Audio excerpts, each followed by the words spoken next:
Thomas Aldridge was 44 years old, and the thing people most often said about him, the thing his colleagues at the architecture firm said, the thing his mother said, the thing the men he played hockey with on Thursday evenings said, was that he was the steadiest person they had ever known. Not exciting, not loud, steady, the kind of man who showed up on time, every time, and fixed whatever was broken before you thought to ask. He had spent 16 years being that kind of man inside his marriage, and for most of those years he had believed it was enough. He found out it was not on a Wednesday evening in November, when the temperature in Toronto had dropped hard and fast the way it does in that city, like the season changing its mind overnight. The kind of cold that finds the gap between your coat collar and your scarf and settles there. Thomas had driven home from the office on Bloor Street with a thermos of cold coffee in the cup holder and a grocery list in his jacket pocket. Cream, sourdough, the particular brand of sparkling water his wife Diane had been ordering since July. He was thinking about whether the arugula at the Loblaws on Avenue Road would still be fresh at 8 in the evening when he turned onto their street in Forest Hill and saw the boxes, 4 of them, on the front porch. His things, packed neatly, which was worse somehow than if they had been thrown. Neatly packed meant deliberate. Neatly packed meant she had thought about it, organized it, allocated time in her day for it. The door opened before he reached the steps. Diane Aldridge stood in the frame in a blazer he did not recognize, her hair blown out the way she wore it for important meetings.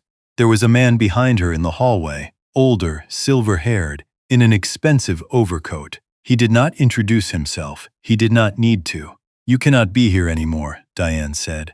Her voice was not unkind. That was the part that lodged itself somewhere behind Thomas's ribs and stayed there. She was not angry. She was resolved. "This is my father's practice now. His money, his legacy. I have been carrying this family and this household on the Renaud account alone for 2 years, and you know it." Thomas looked at her for a moment. He said nothing. She misread his silence, the way people often do when they encounter patience they have no framework for. She mistook it for defeat. "Go stay with someone," she said. "We will talk about the house through our lawyers." The door closed. The deadbolt turned with a sound like a full stop at the end of a sentence.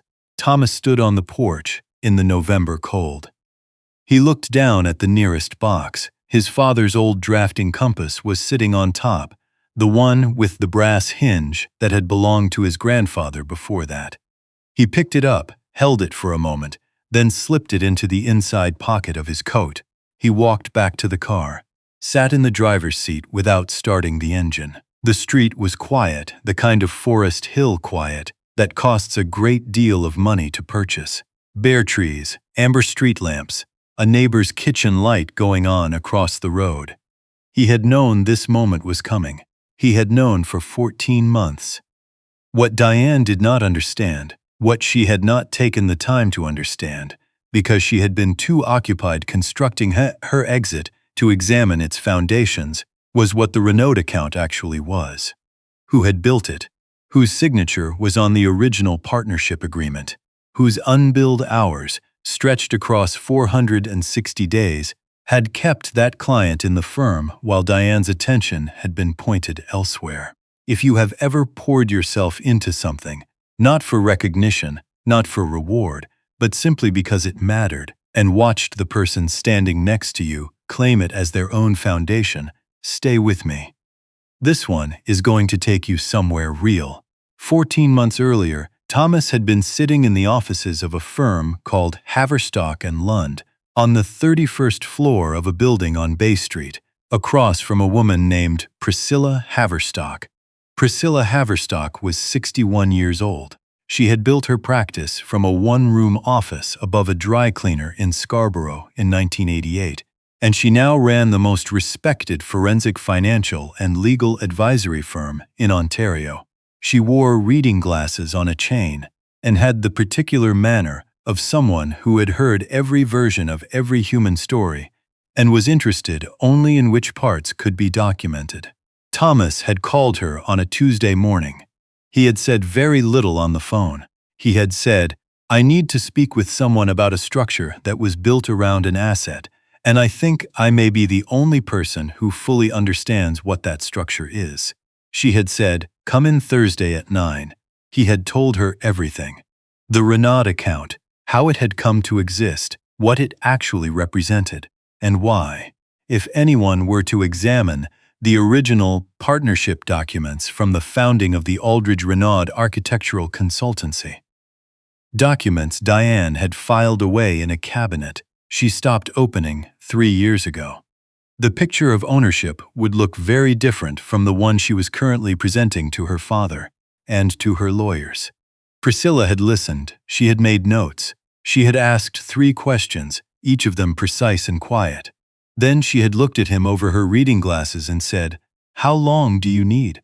"Long enough for her to commit," Thomas had said. Priscilla had nodded. 14 months, she said. Not a question. 14 months, he agreed. What followed was invisible work, the kind that does not announce itself. Priscilla's team conducted a full audit of the Aldridge Renaud consultancy going back 5 years. Thomas, working from the original partnership agreement, his own lawyer had drafted at the founding of the firm, had the document re-registered with the appropriate federal authority, a step that had been overlooked during the initial incorporation, and that now, properly filed, changed the legal nature of the partnership in a way that was both entirely legitimate and entirely conclusive. Every document notarized, every transfer recorded, every detail verified against the original corporate registry. Meanwhile, Thomas went to the office every day. He sat through meetings with Diane where she presented the Renaud work as her own, and he said nothing. He ate dinner alone in the apartment he had rented on Davenport, a clean place, nothing special, nothing wrong with it by any ordinary standard. He called his mother on Sundays. He played hockey on Thursdays. He slept reasonably well, which surprised him at first and then stopped surprising him, because he had learned something about himself in the previous 2 years that he suspected he had always known. He was not a person who spent energy on things he could not yet do anything about.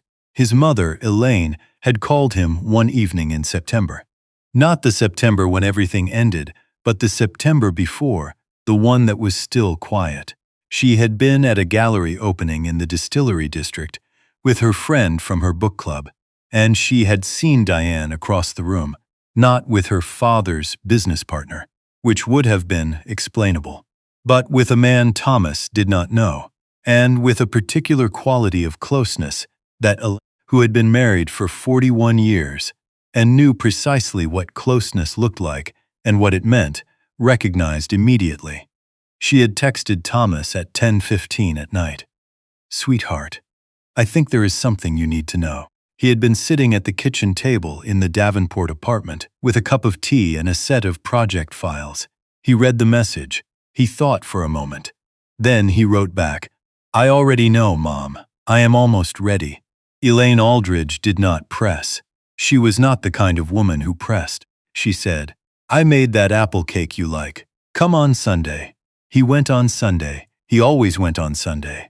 Psychologists have a term for the particular emotional posture Thomas maintained across those 14 months. They call it active waiting, a state distinct from passivity in which a person remains fully present to the circumstances around them while simultaneously building toward a future outcome they have chosen not to reveal. It requires a specific kind of cognitive discipline, the ability to hold what you know separately from what you show. Most people cannot sustain it. Thomas, who had spent a career translating abstract structural problems into buildable reality, had always been comfortable with the space between what exists and what is being built. He also had another reason to be patient. Her name was Dr. Josephine Osi Bonsu. She was 42 years old, a family physician at Michael's Hospital in downtown Toronto. She had a direct manner that stopped just short of bluntness, a laugh she deployed only when something genuinely earned it, and a quality of attention. When she looked at you, she was actually looking at you. that Thomas had first noticed 7 years ago at a fundraising dinner for the hospital's community health program. He had been there because his firm had donated pro bono design work for a new intake space. She had been there because it was her unit. They had talked for 20 minutes about the relationship between built environment and patient anxiety. She had walked away thinking he was one of the most curious people she had met in a long time. They had stayed in loose, occasional contact for years, the kind of contact that exists between two people who recognize something in each other and have elected, without discussion, to keep it at a careful distance while their lives are otherwise occupied. 8 months ago, Thomas had called her. It was a Saturday afternoon. She was at the market on Roncesvalles. He said, "I don't know if you have time, but I would like to have coffee sometime," she had said. "I have time Tuesday." That had been 8 months ago. They had spent most of those 8 months learning, without urgency, what they had already suspected. That being known by someone and chosen by that same person are two things that only occasionally happen together, and that when they do, you handle it carefully. He had not told her about Priscilla's work, not because he was hiding it, because it was not yet the right time, and Thomas had always understood timing. The November evening Diane locked him out, Thomas drove to his mother's apartment on St. Clair. Elaine met him at the door in her housecoat and slippers. She took one look at him, said nothing, and put the kettle on. He sat at her kitchen table, the same table where he had done his homework as a child, the same mugs on the same hooks. She put the tea down in front of him and sat across from him, and for a while they were quiet together the way people are when they have known each other so long that silence has its own texture. She said, "Is it done?" He said, "Almost. She made her decision tonight." Elaine looked at him steadily. She had her own kind of patience, the kind particular to women who have raised children through difficulty, and watched the world reward the wrong people often enough to stop being surprised by it, but never stop caring. She said, "You know what your father would say." He said, "I know." She put her hand over his on the table and left it there. He called Priscilla from the car at 10:30 that night. He said 4 words, "Prepare the documents, please," what Diane had planned for the following Saturday. The party she called her New Chapter, the guest list that included her father's entire professional network, the venue she had booked on the waterfront, and what happened when Thomas walked into that room, is the part of this story that will stay with you. Because Thomas did not simply attend. He arrived with everything already done. Diane Renaud, she had returned to her maiden name the week she asked him to leave, had organized the event at a private venue on Queen's Quay, a restored heritage building with tall windows overlooking the lake. She had hired a catering company, arranged a photographer, and spent $3,000 on floral arrangements she charged to the Aldridge Renaud corporate account, which she had been treating as a personal expense fund for nearly a year. The invitations had gone to her father's clients, her former colleagues, several partners from the law firm she had worked with on the Renaud account, and a collection of people who had known her family for decades. She had written on the invitation, in her precise handwriting, "To new beginnings, to what's always been mine." She had also, on the morning of the event, sent Thomas a formal email through her lawyer. It requested his signature on the divorce and asset division documents. The email specified he could collect them at the venue at 8 in the evening, in front of 140 people. She wanted an audience. She wanted witnesses to the moment she finally, formally closed that chapter. Thomas arrived at 7:50. He had come from Josephine's apartment on Dovercourt, where he had spent the afternoon sitting in her kitchen while she made tea, and asked him, in her direct, unhurried way, whether he was certain he wanted to do this at all. He had said, "Her father's clients are there. The people who built what she's trying to take, they deserve to understand what they're attached to." Josephine had looked at him for a long moment. She had said, "Then go, and come back after." He had nodded. He had gone. He stepped out of the car on Queen's Quay in a dark gray coat, collar turned up against the November wind off the lake. At his side was Priscilla Haverstock, carrying a leather briefcase, unhurried, reading glasses on their chain. The water behind the building was black and reflecting the city lights. They went inside. The room was warm and well-appointed, the gevent that is designed to communicate success, solidity, the sense that things are as they should be. Thomas moved through it the way he moved through construction sites, steady, taking stock, revealing nothing. He felt the room notice him. Conversations shifted. Eyes went thoughtful. Several people in this room had worked with him directly on projects going back a decade. A few of them, older, knew exactly what the Aldridge-Renaud consultancy had meant to the Renaud family before Thomas arrived. Diane saw him from across the room. Her expression moved through something quick and unguarded before she controlled it. She walked toward him with a glass of wine and a smile that was doing considerable work. "Thomas," she said, "I was not sure you would come. You asked me here," he said simply. She gestured toward a table near the window where an envelope rested between two flower arrangements. "The documents are over there when you are ready. It is straightforward. Before we do anything else," Thomas said, "I want to ask you one question." His voice was calm and level and carried only as far as the two of them. "You have described this evening to everyone here as a celebration of the Renaud legacy. The firm's clients, your father's name." She lifted her chin. "It is exactly that.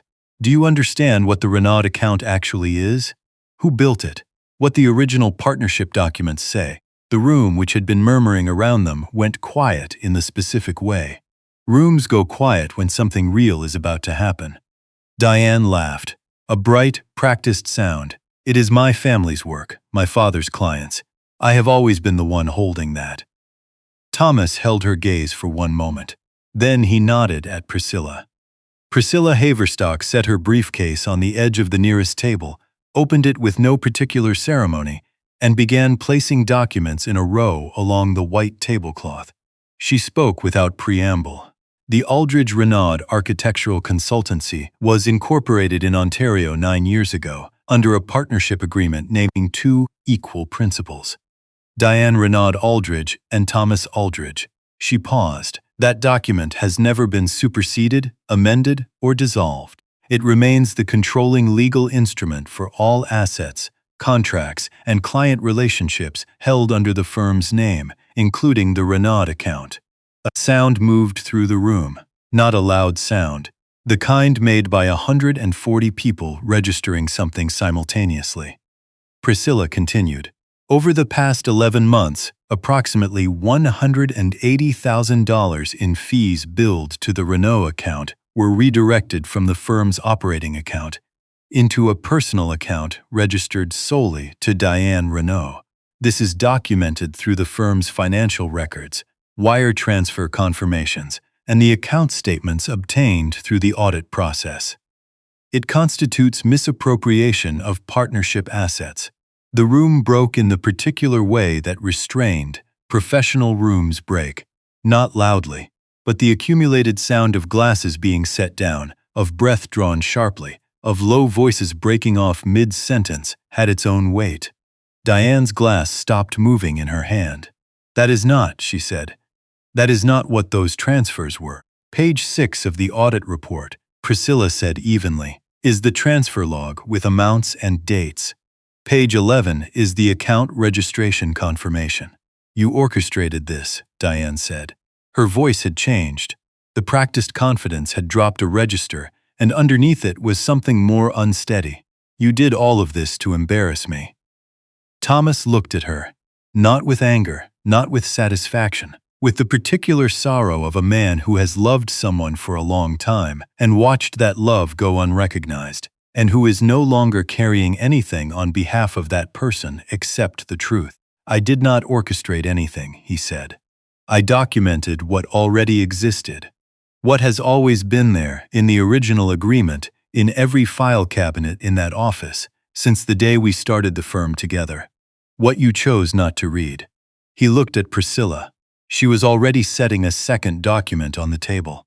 "There is a related matter," she said.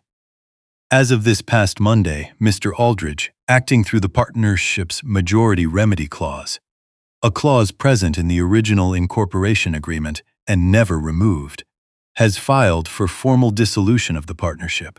Under the dissolution terms, all jointly held assets, including the firm's client contracts, the Renaud account, and the real property registered to the firm, revert to equal partition." He looked at her directly, including the Forest Hill property. Someone near the back of the room exhaled slowly.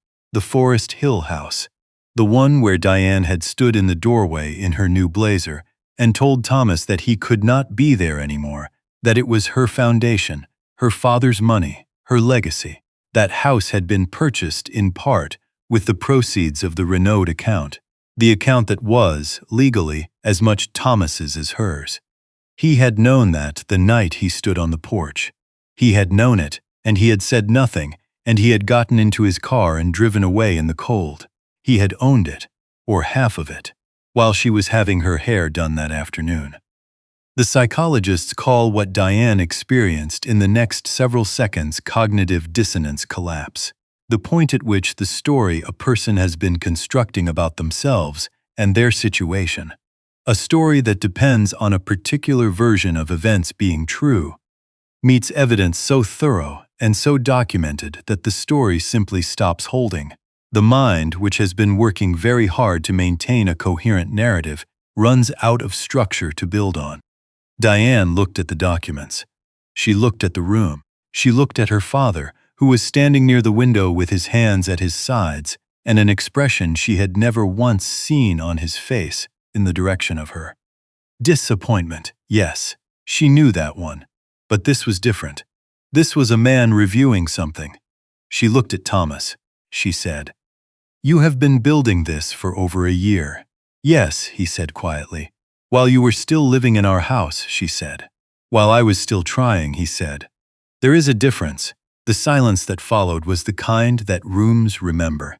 Diane set her wineglass down on the nearest table very carefully, in the deliberate way of a person using an action to hold themselves together.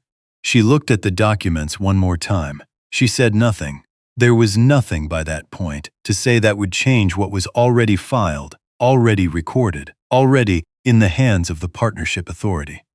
Her father crossed the room. He did not speak to Diane. He extended his hand to Thomas. Thomas took it. The older man held the handshake for a moment and looked at him. Whatever passed between them was brief and did not require words. Then he turned and walked toward the exit, nodding once at Priscilla as he passed. Diane watched him go. And then, in front of the room, in front of her father's clients, in front of the people who had written their names into the Renaud legacy across decades, she sat down. Not a dramatic fall. Something quieter and more honest than that. She simply sat down on the nearest chair and put her face in her hands, and the sound she made was not a performance. It was the sound of a specific kind of grief that only comes from finally, fully, understanding what you had and what you did with it. No one rushed toward her immediately, not because the room lacked decency, because there are moments of real reckoning that must be allowed to be real. Priscilla touched Thomas's arm. She had already made the call she needed to make. The partnership dissolution documents had been received that morning. The process was in motion. There was nothing more to do tonight. They left together, walking out through the tall heritage doors into the November cold, the lake wind coming in off the water. Thomas stood outside for a moment. He breathed. He took out his phone and sent one message. It said, "Done. Coming back now." The reply came in 40 seconds. It said, "Doors open. I made food." He smiled, a real smile, the kind that happens without deciding to. He drove back to Dovercourt. He parked in the street. He went inside. Josephine was in the kitchen in a sweater and socks, the particular domestic version of her that he had come to love very quietly and very much over the course of 8 months. She looked at him when he came in, not with a question, because she had already given him room to be whatever he needed to be. but with the particular attention of a person who sees people clearly for a living and is using that skill in a different room now. "You look tired," she said. "I am," he said, "but it is a different kind." She put a bowl of soup in front of him, sat down across the table, let him eat. After a while he said, "She finally read the original documents tonight, or understood what they meant." Josephine looked at him. She was waiting to hear how he felt about that. "I am sad for her," he said, not with satisfaction. She had it, all of it. He stopped. She decided the quiet parts meant something was missing. Josephine was quiet for a moment. Then she said, "The quiet parts were everything." He looked at her. She picked up her tea. "I noticed," she said simply. 7 years ago at a fundraising dinner. I noticed." He held that for a moment. The long, clean weight of being seen before you asked for it. They sat in the kitchen on Dovecourt and finished their tea. Outside, the Toronto night did its thing. The distant sound of the streetcar on Queen, the particular city quiet of a November midnight, the wind still moving in off the lake. The legal proceedings moved, as they tend to when the documentation is complete and one side has no viable counterposition, with the efficient and unglamorous pace of administrative certainty. Priscilla filed the partnership dissolution with the relevant Ontario authority the following Monday. The Renault account and associated client contracts were placed in trust pending formal partition. The misappropriation of partnership funds was documented and submitted to the Law Society, not for criminal referral. Thomas had not asked for that, but for the formal record. Diane retained 2 separate lawyers in 3 weeks. The second of them was direct with her. The original partnership agreement was clear. The dissolution clause was valid. There was no interpretation of events that gave her sole claim to assets built jointly over 9 years. Her options were to contest through a process she would lose, or to negotiate a fair partition and move forward. She negotiated. The Forest Hill property was sold. The proceeds were divided according to the partnership agreement, which meant equally. Diane moved to a condominium in Etobicoke, a good building, a reasonable neighborhood. Nothing wrong with it by any ordinary standard. The Renault account clients were contacted formally. Most of them, when presented with the actual history of the file, who had attended which meetings, who had designed which components, whose name appeared on the original project documents, elected to maintain relationships with both parties independently. Several of them sent Thomas messages directly. One of them, an older developer who had worked with the firm for 6 years, wrote a handwritten note. It said, "I had a feeling about the way things actually were. I am glad to have it confirmed." Thomas read the note on a Thursday morning in the new studio office he had opened on Ossington, a ground floor space with a big window that let in the morning light properly. Clean, simple, exactly large enough. He had designed the interior himself, which everyone who knew him agreed was something he had needed to do for a very long time. On a Saturday in late January, Elaine came for dinner at Josephine's apartment on Dovercourt. She brought a cake, the apple one, and a strong opinion about the curtain situation in the front room. Josephine welcomed both with complete composure.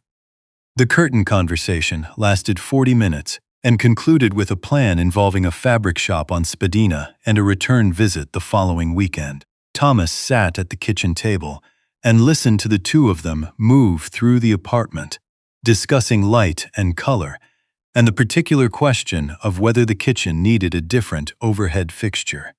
He held his tea.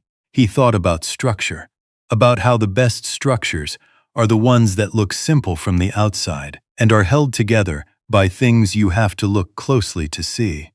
He thought about Diane.